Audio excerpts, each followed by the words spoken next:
জ্যৈষ্ঠ মাসের অমাবস্যা তিথিতে অনুষ্ঠিত হয় ফলহারিণী কালী পুজো। এই পার্বণে দেবী পূজিতা হন ফলহারিণী রূপে।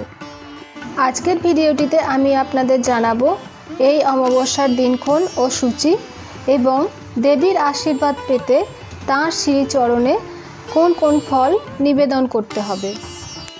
বিশেষ ফলদায়ক এই তিথিতে বিশেষ বিশেষ তন্ত্রক্রিয়া সম্পন্ন হয় এবং মোক্ষ লাভ করা যায়। এই দিন রামকৃষ্ণ পরমহংসদেব মা শারদা দেবীকে ষোড়শী রূপে পুজো করেছিলেন। তাই রামকৃষ্ণ মঠ ও আশ্রমে এই ফলহারিণী কালী পুজো ষোড়শী পুজো নামে পরিচিত। এই তিথিতে দেবী কালীর উপাসনার পাশাপাশি কিছু পালনীয় টোটকাও আছে।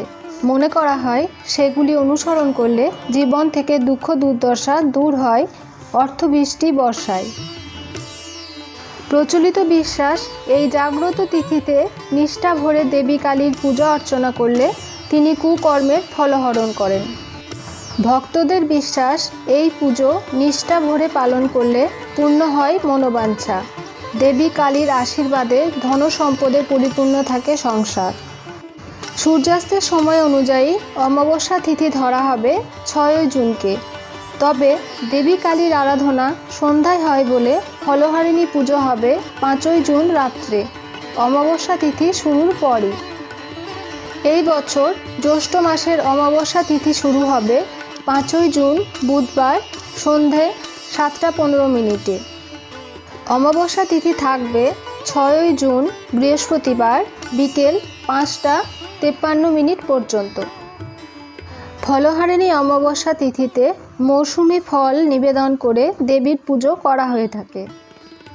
এই তিথিতে মা কালীর চরণে বিজোড় সংখ্যায় ফল নিবেদন করুন। আম, জাম এবং লিচু। এর মধ্যে কোনো ফল না পেলে নিবেদন করুন আপেল বা পেয়ারা। ফলহারিণী কালী পুজোর সন্ধ্যায় উত্তর পূর্ব কোণ বা ঈশান কোণে প্রজ্বলন করুন একটি মাটির প্রদীপ। এই প্রদীপে দিন ঘি বা তিলের তেল, সর্ষের তেল দেবেন না। প্রদীপের সলতে তৈরি করুন লাল রঙের সুতো থেকে। প্রদীপের মধ্যে দিন 3টি লবঙ্গ, 3টি এলাচ এবং 1টি 1 টাকার মুদ্রা। এই প্রদীপ যতক্ষণ পর্যন্ত প্রজ্বলিত থাকে ততক্ষণ পর্যন্ত জ্বলতে দিন, আপনি নেভাবেন না। ফলহারিণী কালী পুজোয় সন্ধ্যার সময় বাড়ির ঈশান কোণে এইভাবে জ্বালুন প্রদীপ। দুঃখ দুর্দশা দূর হয়ে যাবে এবং সংসারে সুখ সমৃদ্ধি আসবে।